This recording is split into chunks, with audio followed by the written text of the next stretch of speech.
and do at least 4-wheel steer. It'd be kind of fun.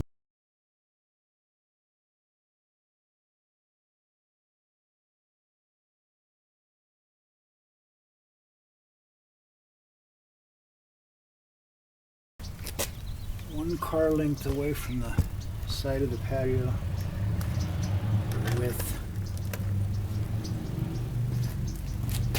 I was coming clear out to here. Okay, I'm one car width away from the patio. Full lock right. Wow. That's more than half. Let's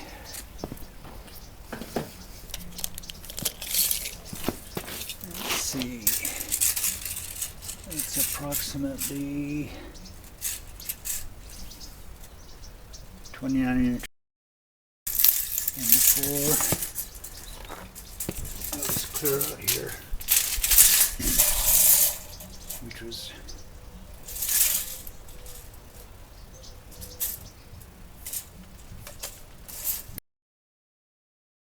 better than 4 foot.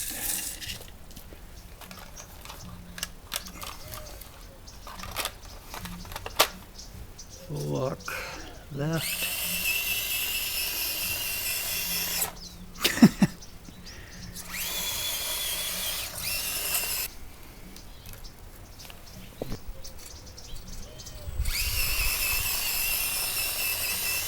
That's amazing. That's actually amazing.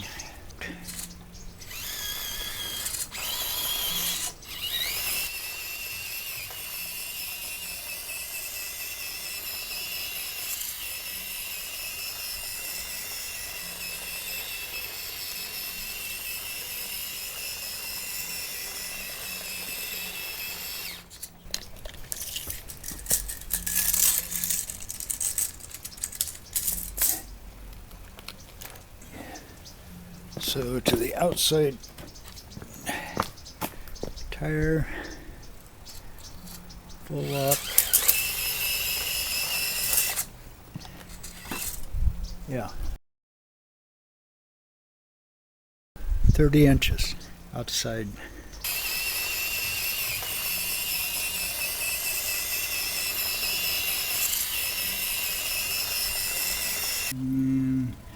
Back on my Atlas 6x6.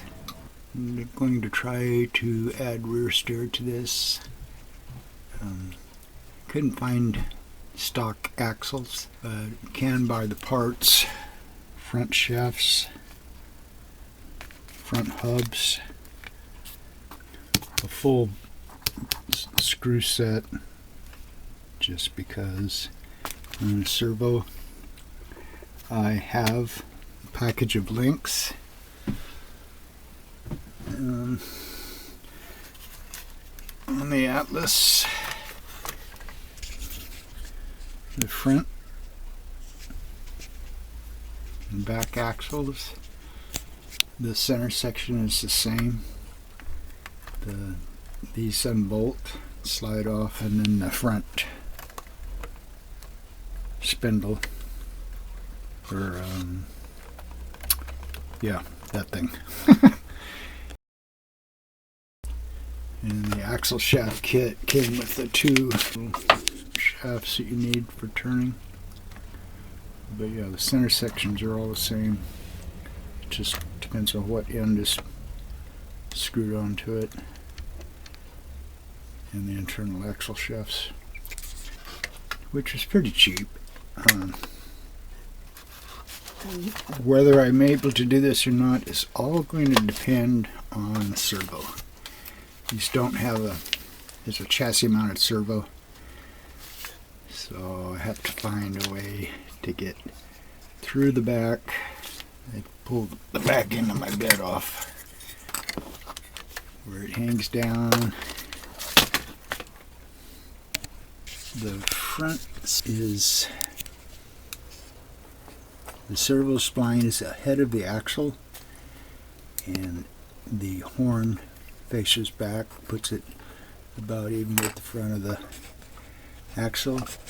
On the back, I think that I'll be able to just rotate it 180 degrees so that the spline is even with the back of the axle, and the horn will face out instead of the front where the horn is facing in. But the issue is going to be height, is getting it far enough down where the horn can swing and clear everything and not get hit by the axle.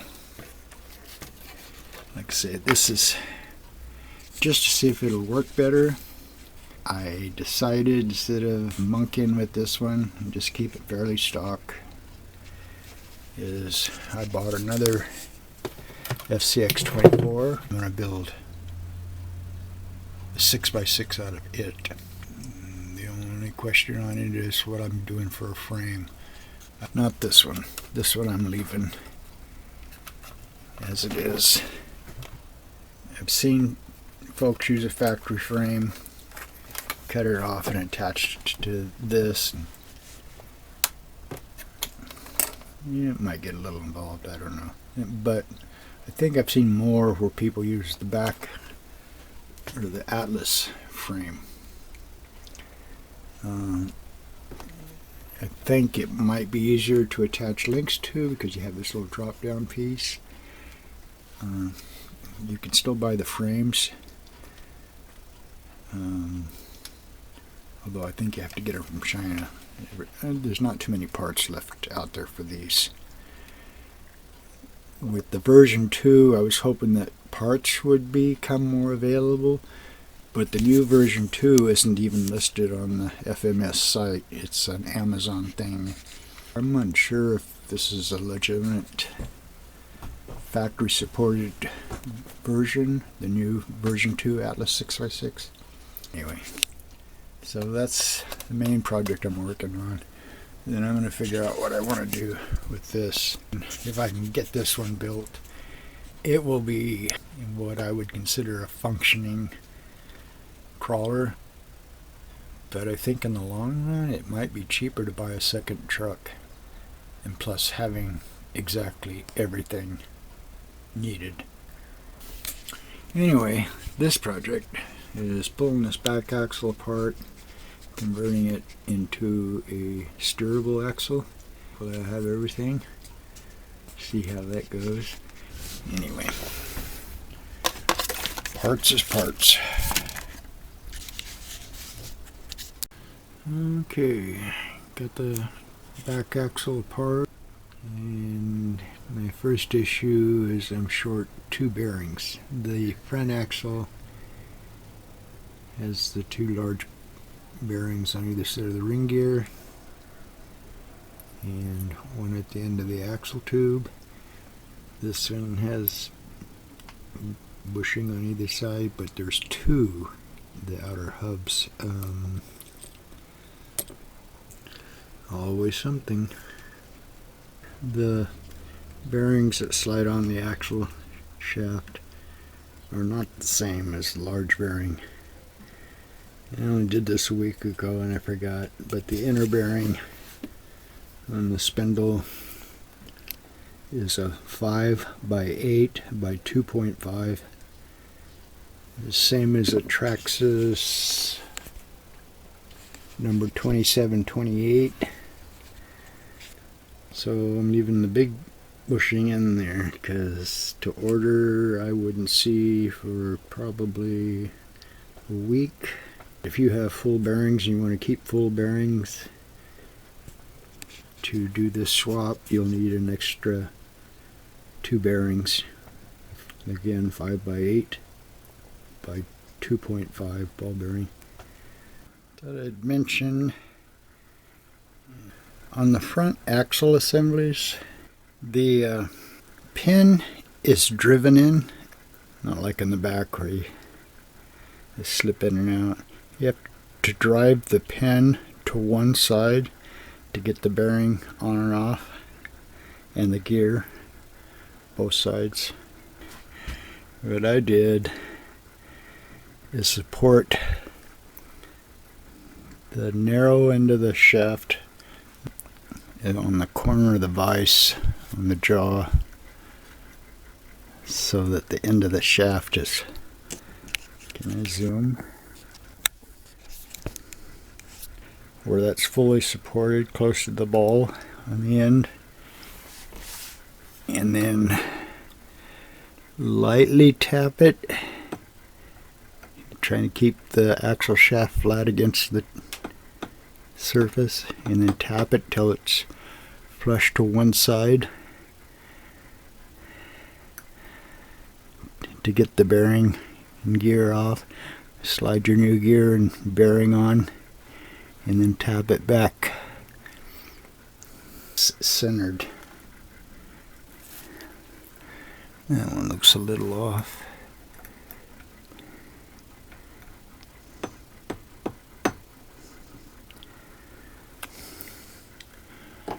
And this is only on the front axle. Anyway, I thought that was worth mentioning in case you're thinking about doing bearings on the Atlas 6x6. There's probably other cars that are like that, but so re-greased everything, ready to slip it back together.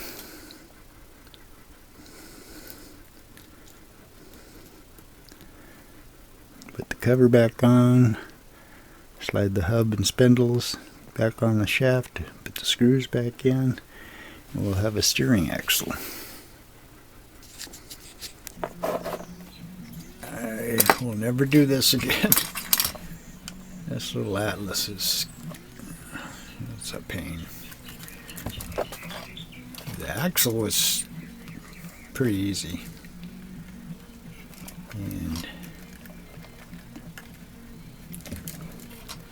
But what I knew was going to be the issue was the servo, finding a place to locate it.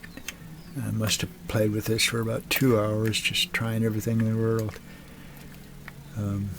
But it's going to sit in the bed here up against the factory, whatever that is. And that puts the horn, I don't know if this is showing or not.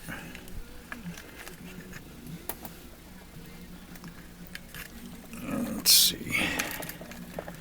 The problem is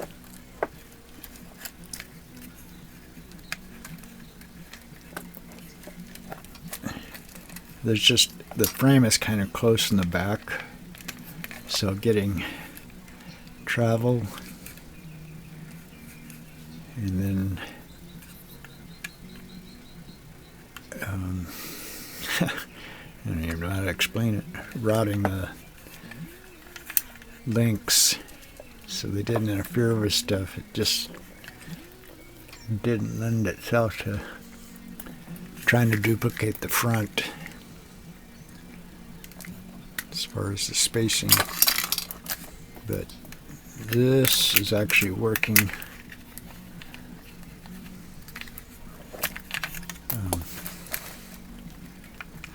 And make the link, kind of got a little bit of a double S bend to route it under the frame. It's quite a bit of a upward angle, so this is bent so they're not at the maximum travel with the ball. I don't know how to explain that. Anyway,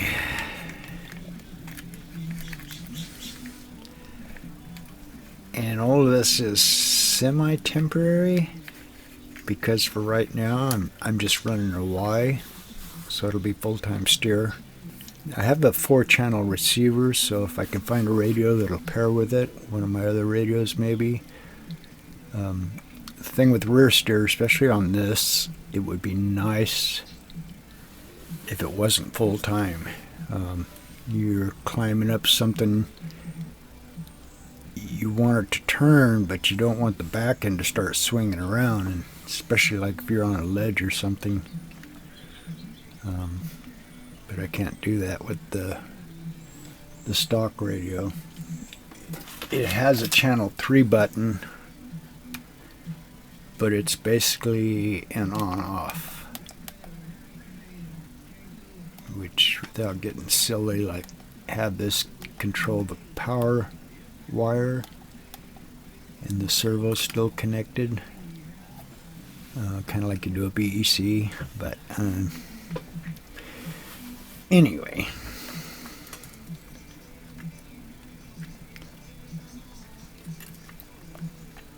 Just I opened up the servo because this wire was about 2.5 inches long, so I can get up and drill a hole in the chassis. I opened up the servo, routed the wire so it comes straight down, so the wire will go through the bed and underneath. Once the servo is mounted, I'll probably make another little box to sit on top of it so it's like cargo, so it doesn't look like a servo. But I guess if it works, it'll be worth it as far as turning and stuff. But yeah, if I'd have known what was going to be involved with this, yeah, I wouldn't have done it. I've done quite a few cars with rear steer, and this was just a pain. Anyway, get stuff wired up. Slotted for the servo.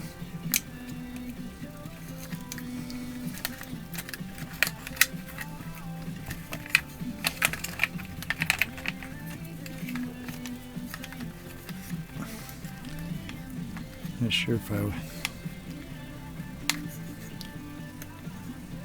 little strap would be nice. Okay. Anyway. Alright.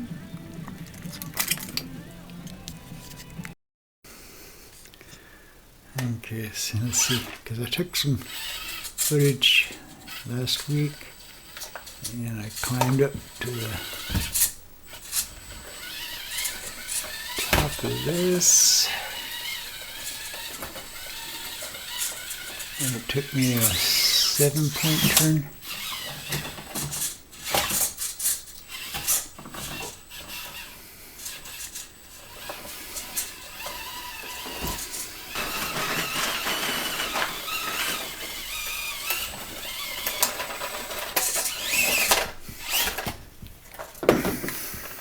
I was in a hurry to drive and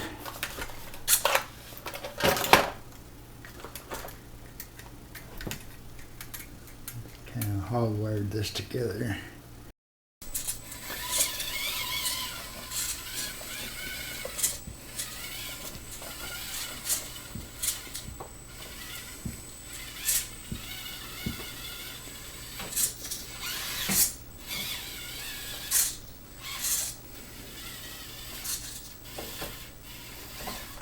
Three turns, and last time I did that it was 7.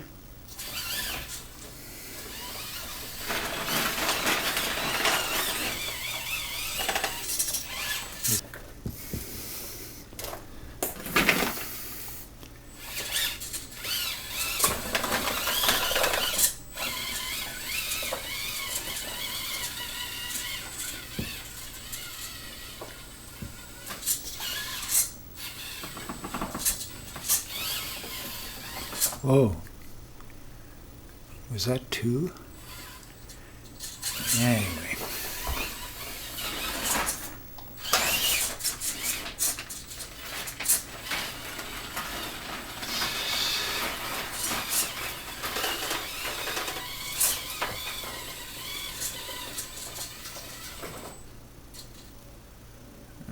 Oh, I'm still in frame.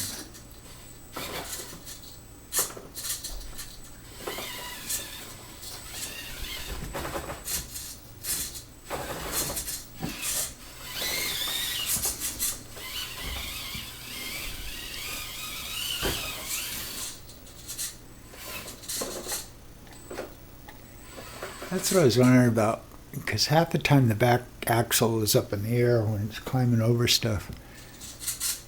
effect that's going to have on steering. Oh, I'm stoked. I really had my doubts if this was actually going to be worthwhile. I need to stop before I trash the body.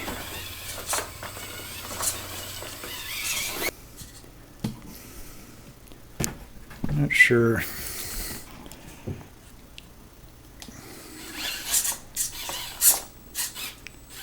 The axle, it doesn't like to return to center. Need a little bit of load and a little stick.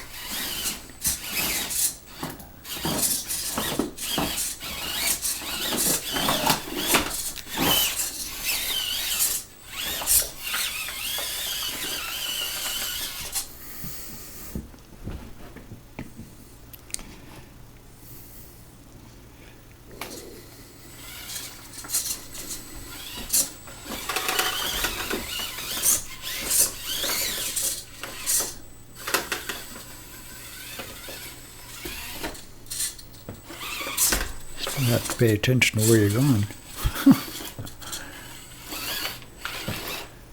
Awesome.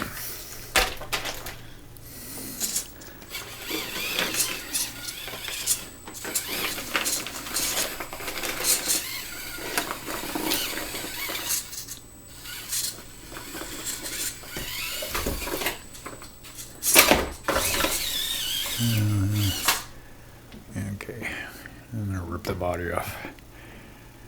Anyway, 4-wheel steer, 6x6. I think it's that angle I've got on that drag link that's causing it, especially on the right-hand turns. It doesn't want to hold the wheels, so that's just flexing the links.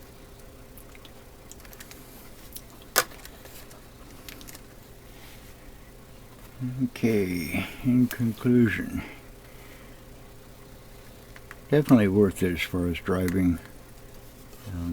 Kind of a pain, but I did look at it. Got my ruby little box, cargo box covering the servo.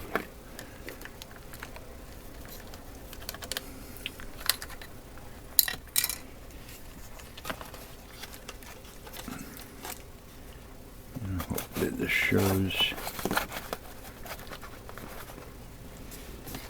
But this is the issue. The way I mounted the servo, let's see if I can zoom in a little bit.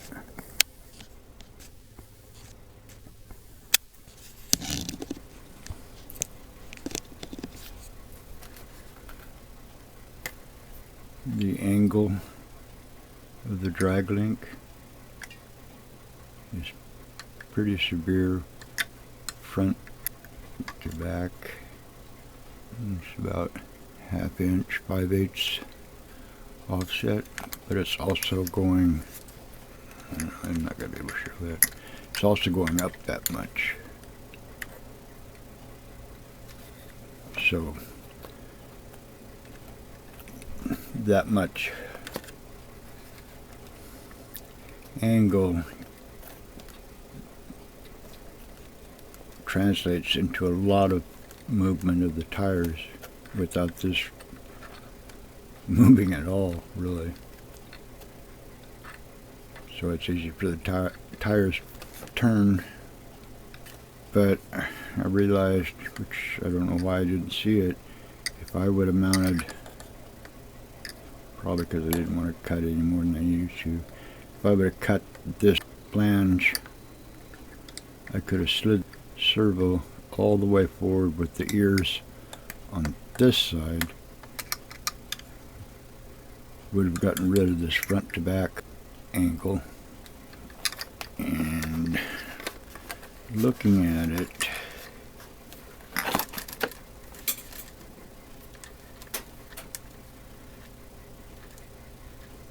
I think there's enough room, I'm pretty sure there is, that the servo could have mounted underneath the bed, which would have gotten rid of that rise in the drag link. So it would have ended up almost parallel with the tie rod. So if I get a wild hair, that's what I would do. At least move it back that far so that the ears were on this side of the flange, and look at mounting it underneath. You would still have to super bend on the drag link because it needs to maintain this angle to fit in between the shock and the frame. There's some others, I don't think it's going to show. Yeah, it has to fit between this space here. If it was parallel, it would hit this. That's minor, because it doesn't matter. It's the 2 points. It doesn't matter what shape this thing is, but this drag link needs to be pivot points. Need to be parallel. And this drag link could be any shape between. So, yeah, if I get a wild hair, I would at least move it back to get rid of this angle. And if I could mount it underneath, it would get rid of the rise. Things that could be done. But it's working. This vehicle probably won't see anything else outside of my course, indoor course. I'm not too concerned. I get bored one day, I may readdress this, but I doubt if there's anybody out there that's got an old Atlas they want to convert to rear steer. I mean, I'm sure there's better ways to do this. I'm always trying to minimize how much I cut up the stock bed, because I didn't see mounting it underneath before. I mean, I tried it once, but the horn was hitting the top of the axle, but I'm not seeing why now. Because the horn would be in front of the pumpkin. It wouldn't be anywhere near the drive line. Anyway.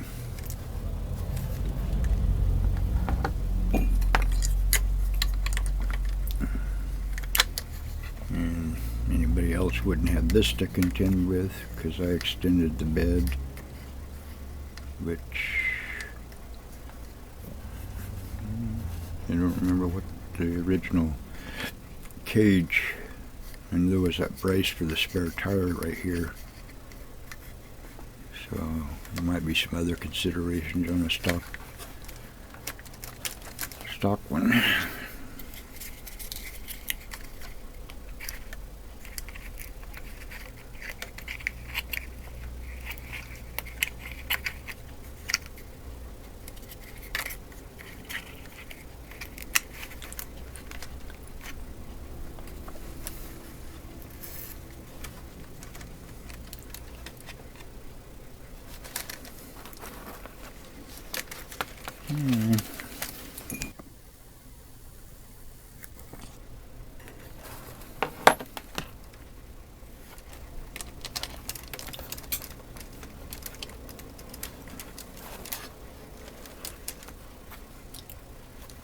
Pretty cool. I mean, ever since I got this, I wanted to put rear steer on it. I don't know why factories don't do this. It would seem to me, if you were to design a 6x6 24 scale, that you could keep it under $200 but have rear steer. But this will turn now as sharp as it'll turn its fax XCS24. Anyway, that's all for this.